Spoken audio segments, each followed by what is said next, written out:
Salut à tous, c'est Banane Solo et on se retrouve aujourd'hui pour une nouvelle vidéo. Aujourd'hui je vais vous parler d'un jeu qui vient tout juste de sortir, il s'agit de Le Défi de la Reine. C'est un jeu de Kane Klenko illustré par Matthew Dobrich. C'est édité en France par Ori Games et Renegade. Alors le Défi de la Reine, c'est un jeu qui se joue uniquement en solo, c'est déjà sa première particularité. Deuxième particularité très marquante, c'est qu'il y a 2 livrets à l'intérieur de la boîte. Donc il y a donc évidemment le livret de règles qui vous apprend à jouer, et il y a aussi un livret de 26 pages qui contient une nouvelle spécialement écrite pour le jeu. C'est une nouvelle de Monica Valentellini, et elle nous présente l'univers complet du jeu. Donc il est conseillé de lire cette nouvelle avant de commencer à jouer. C'est un plus, c'est pas obligatoire, ça vous empêchera pas de comprendre les règles du jeu, mais c'est un petit plus qui est sympa, ça apporte une vraie profondeur. Avant de commencer à jouer, outre lire la règle du jeu et éventuellement la nouvelle, vous aurez une chose à faire, c'est de télécharger l'application de Renegade. Donc c'est une application qu'on trouve sur les stores pour mobile, que ce soit iOS ou Android. Et ces applications vous permettent d'avoir plein de petits compagnons, ce qu'on appelle des companion apps, pour différents jeux de chez l'éditeur, dont pour le Défi de la Reine. Et vous allez voir que cette application vous sert de petits gadgets pendant la partie. C'est pas obligatoire, mais encore une fois, c'est un petit plus. Donc comment se joue concrètement le Défi de la Reine? Donc pour commencer, on installe au centre le plateau de jeu qui est en 2 morceaux. On mélange le paquet de cartes ennemies qui va constituer la pioche, et on va prendre les 6 premiers ennemis du paquet et les mettre dans chaque encoche. Donc c'est les 6 ennemis qu'on va devoir combattre au début de la partie. Hop. Et le but étant au final d'éliminer en tout 8 ennemis de la reine. Ensuite on place son point de santé sur la 6ème case et on met un marqueur sur chaque ennemi, sur la case qui est entourée. C'est sa case de départ en fait. Au début de la partie, chaque ennemi va avoir son marqueur pour nous indiquer comment et quand lui infliger des dégâts et comment le battre. Une fois que c'est fait, on va mettre un dé de chaque couleur sur la 4ème case des points de vie. On place ensuite 3 dés d'attaque neutre sur la piste de fatigue. Et pour terminer, on se munit des 8 dés qu'on a nous pour jouer en début de partie, c'est-à-dire 5 dés classiques, donc des dés blancs, et 3 dés de couleur, donc un bleu, un vert et un jaune. Et là, on peut commencer la partie. Dernier accessoire non fourni dans la boîte, c'est un smartphone avec l'application Renegade, donc le compagnon de jeu Renegade, qu'on a besoin de placer près du plateau. Donc on va le mettre ici. Hop, on va faire ça comme ça. Et c'est surtout en fait un compagnon qui va nous servir de chronomètre. Donc un chronomètre classique peut fonctionner, sauf que là, en plus de la fonction chronomètre, on aura la petite musique d'ambiance, on aura le chrono toujours, et puis on aura le compteur d'ennemis morts. Parce que le but du jeu, dans le Défi de la Reine, c'est de tuer 8 ennemis pour gagner la partie. Donc 8 ennemis abattus, on gagne la partie. Si par contre notre dernier point de vie est perdu, donc on arrive sur cette case là, la partie est perdue. Donc pour vous expliquer, c'est simple, je vais vous montrer un tour de jeu, c'est très rapide. On lance en mode entraînement, c'est-à-dire le mode classique, et on est parti. Et là, j'ai tout simplement 1 minute pour faire autant de lancers de dés que je veux, avec 1 ou 2 contraintes. Quand j'ai des dés qui se retrouvent en solitaire, donc on appelle ça des dés solo, comme c'est le cas pour le 4 et le 5, je n'ai pas le droit de les relancer. Je pourrais uniquement relancer les groupes de dés. Donc, je vais relancer par exemple celui-ci, intégrer ça, j'ai plus que 40 secondes. Je peux plus relancer ceux-là, ils sont tous solo, donc je vais relancer ceux-là. Hop, c'est très bien, j'ai les 4. Allez, je vais relancer les 6, parce que les 6, j'en suis pas très content. Hop, je refais des 6, 2. C'est pas tout mal. J'ai encore ce 5 solo, ça m'embête un petit peu. Ah là là là là. C'est un peu la débandade. 5, 5, le 6 est tout seul. Il me reste 16 secondes. Ça c'était un 1, je vais le garder, je vais faire ça comme ça. Ouais, voilà, il me reste 10 secondes. 8, 7, 6, 5, 4, 3, 2, 1, 0. Fin du chrono.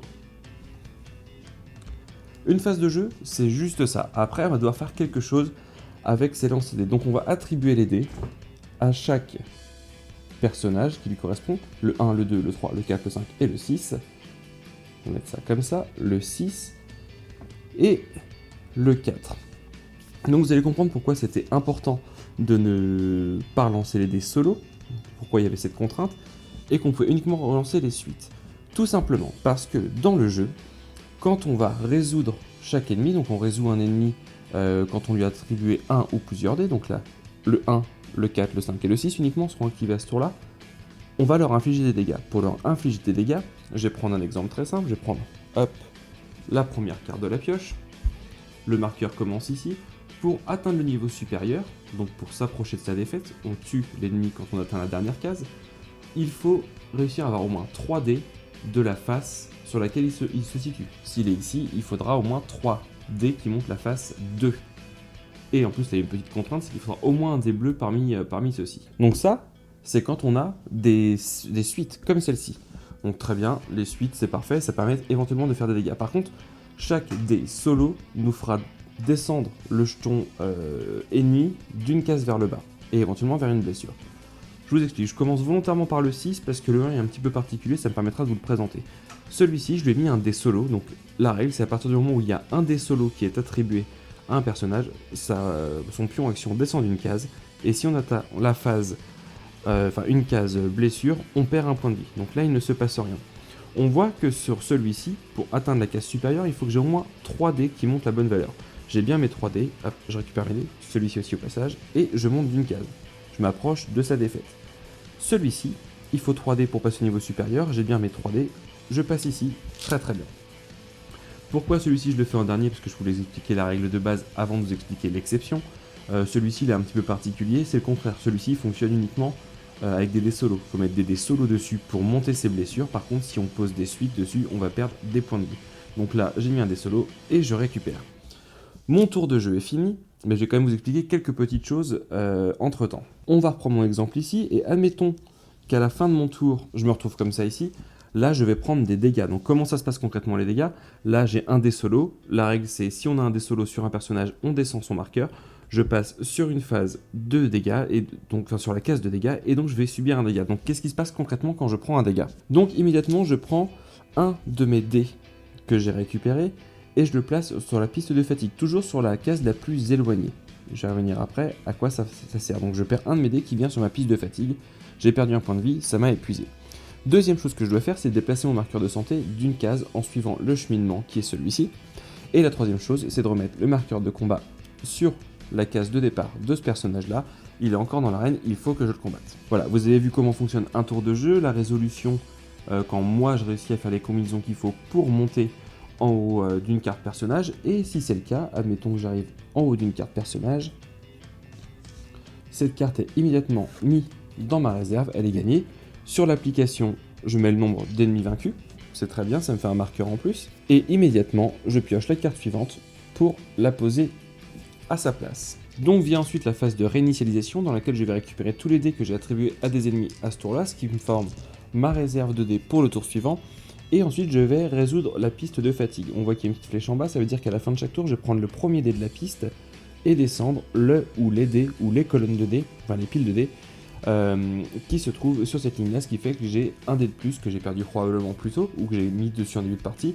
Ça augmente ma force pour le tour suivant. Une fois que c'est fait, je repars pour un tour, je lance le chronomètre pour une nouvelle minute, pour continuer à essayer de mettre des combinaisons de dés différentes sur les ennemis. Juste deux petites dernières précisions, on voit que certains ennemis ont des pouvoirs spéciaux, comme le premier que je vous ai montré tout à l'heure. Donc certains ont les dés d'une certaine couleur qui contre-double quand on les mettra sur eux. Certains qui nous diront que justement le dé vert ou le dé jaune par exemple ne peuvent pas rentrer dans la combinaison. Voilà, donc c'est des petits effets comme ça qui fait qu'on a quand même pas mal d'ennemis différents avec soit des pistes de points de vie différentes ou alors soit des pouvoirs différents. Dernière chose, c'est quand mon marqueur de points de vie va arriver sur cette case là où j'ai les dés, ça prend la place, je choisis un des dés que j'intègre à ma réserve pour en enlever un autre. Donc ça veut dire que je remplace un dé blanc en général par un nouveau dé de couleur. Voilà, vous savez jouer au défi de l'arène. Petit détail qui a son importance parce que c'est pas vraiment un détail, là je viens de vous expliquer les règles d'entraînement, donc les règles classiques du défi de l'arène. Dans le jeu, vous avez 6 modules que vous allez pouvoir intégrer au fur et à mesure au fil de vos victoires en général, parce que les intégrer, si on n'a pas réussi à gagner le mode classique, c'est compliqué. Et donc ces 6 modules vont s'ajouter un par un, dans l'ordre qu'on veut, mais a priori il faut mieux les ajouter du module 1 au module 6, pour rendre le jeu de plus en plus poussé et un peu plus complet. Donc le premier module, c'est le module dragon, qui vient juste avec une tuile dragon et un dé dragon, donc c'est une aide de jeu en fait, la tuile. Ce mode-là vous permet d'avoir le dé dragon dans votre lancer de dés, et il vous apportera soit des bonus en combinant avec des dés sur les cartes ennemies qui ont certains symboles, mais en contrepartie, il y a aussi la phase chaos qui, elle, nous embête un petit peu. Donc ça, c'est le premier module à ajouter. Le deuxième module, c'est le module de chars, donc qui est représenté par ce paquet de cartes-là. Donc c'est des chars, des cartes qui représentent des origes, qui vont se balader dans l'arène pour embêter notre fière guerrière. Et donc on va avoir un char à côté de l'arène. Et si on n'arrive pas à mettre un dé de la bonne valeur sur cette carte-là, l'effet qui est négatif va se déclencher pour embêter notre guerrière. Le troisième module, c'est le module souffle épique, donc c'est un petit module tout simple à mettre en place. On va mélanger les cartes, on va en tirer une, et c'est une carte qui nous permet d'avoir un effet bonus, un effet qui va nous aider. Le troisième module, c'est le module bouclier. Encore une fois, il n'est pas très compliqué à mettre en place, mais c'est un module qui va permettre de placer des boucliers sur nos différents ennemis au cours de la partie, ce qui va les renforcer, ce qui sera plus compliqué pour nous de faire des dégâts, donc c'est encore quelque chose qui nous désavantage et qui augmente le challenge du jeu. Le cinquième module, c'est le module conspirateur, représenté par ces quelques cartes. Il y a 6 conspirateurs. Au début de la partie, on va avoir une carte conspirateur à côté du plateau de jeu. Ça va avoir un effet négatif sur nous, évidemment, et à chaque fois qu'on va venir combattre un ennemi et qu'il va mourir, on va tirer un nouveau conspirateur, ce qui fait qu'on va de plus en plus compliquer le déroulement de la partie pour nous. Et le sixième module que moi je trouve vraiment cool et vraiment bien pensé, c'est cette petite roue qui vient se fixer au centre ici par une petite vis transparente, et c'est le module Soleil et Lune. Ce module là va en début de partie nous dire de mettre les 3 dés qu'on mettait sur la case point de vie ici, ils vont être placés dessus. Et on va à chaque tour pouvoir combattre les ennemis de la même façon, sauf qu'on voit que devant notre héroïne, il y a une face soleil et une face lune. Si pendant mon tour j'arrive à tuer le personnage, donc en l'occurrence le 2, qui est sur la face soleil, je vais bénéficier d'un bonus, c'est-à-dire que j'aurai un de ces dés là en bonus pour le tour suivant. A contrario, l'ennemi qui est sur la face lune, donc ici ce sera le 5 par exemple, s'il me fait des dégâts pendant le tour, en plus de me faire des dégâts, je vais redescendre son marqueur d'action encore une fois, ce qui peut être très très violent pour notre personnage. Donc voilà, vous connaissez dans les grandes lignes comment fonctionne le jeu. Maintenant, qu'est-ce que j'en pense réellement ? Le premier point positif, c'est que c'est un jeu qui se joue uniquement en solo, c'est un jeu qui est vraiment pensé pour ça et équilibré pour le mode solo.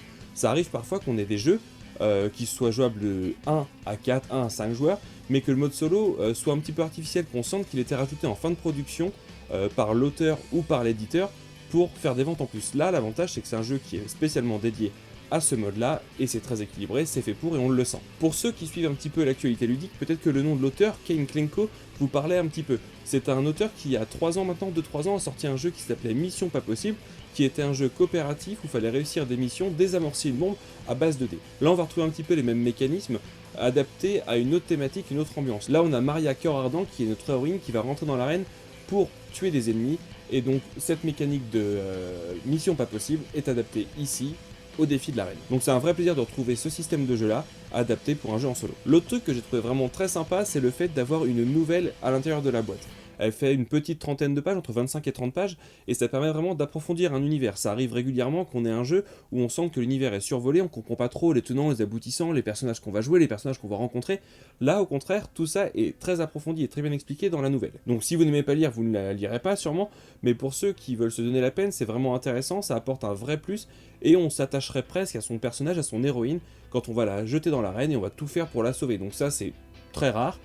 J'ai pas souvenir d'avoir eu des jeux comme ça, ou alors c'est des jeux très narratifs. Là, c'est pas un jeu narratif, mais on a ce plus qui nous donne vraiment un fond à l'histoire. Bon, ça se résume pas uniquement à un petit pavé de 10 lignes à l'arrière de la boîte, et ça, c'est un truc vraiment sympa. La chose suivante que j'ai trouvé vraiment cool, c'est les 6 modules qu'on peut intégrer au fur et à mesure. Donc au départ, quand on joue en mode entraînement, donc le mode le plus simple sans aucun module, c'est simple, c'est rapide, c'est fun, c'est très rapide à comprendre. On lit les règles une fois, on lance l'application, son premier round de jeu, je vous le montrer dans les règles, ça se comprend très très vite. Et on fait sa partie comme ça. Mais très rapidement, on va pouvoir commencer à ajouter des modules. L'avantage de ces modules, c'est qu'ils ont des règles très simples et on peut les intégrer un petit peu comme on veut. L'idéal est évidemment de les intégrer du premier au 6ème, mais une fois qu'on les connaît tous, on peut très bien les mixer.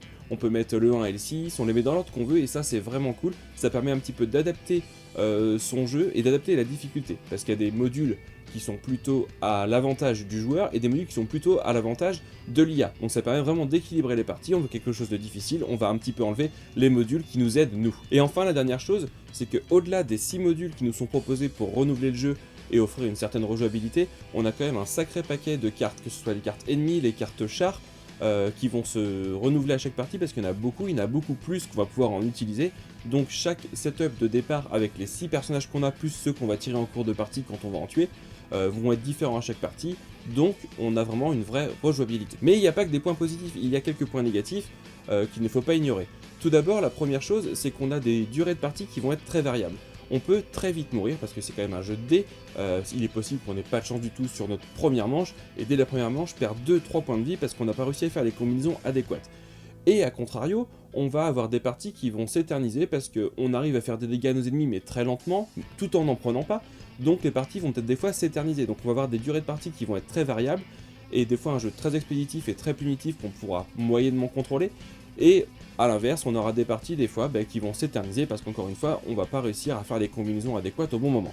Donc ça peut en buter quelques-uns, c'est pas à chaque partie évidemment, mais sur la bonne douzaine de parties que j'ai fait, j'ai quand même eu 1 ou 2 parties où ça s'est éternisé, ou ça a duré très peu de temps. De souvenir, mais ma première partie ou ma deuxième partie, je suis mort au 2e round, donc j'ai joué environ, effectivement, 2 minutes. Et le deuxième point, qui peut être un point négatif, qui ne peut pas plaire à tout le monde, moi ça me dérange pas spécialement, mais je sais qu'il y en a qui se sont déjà exprimés sur des forums à ce sujet, et je peux les comprendre, c'est que jouer à un jeu sous pression avec un chrono en solo, c'est pas forcément ce qu'il y a de plus plaisant. Par exemple, je reprends Mission Pas Possible, le jeu que j'ai cité tout à l'heure du même auteur, on avait ce jeu sous pression avec un chronomètre, la même chose, des lancers de dés, des combinaisons de dés qu'on allait devoir faire.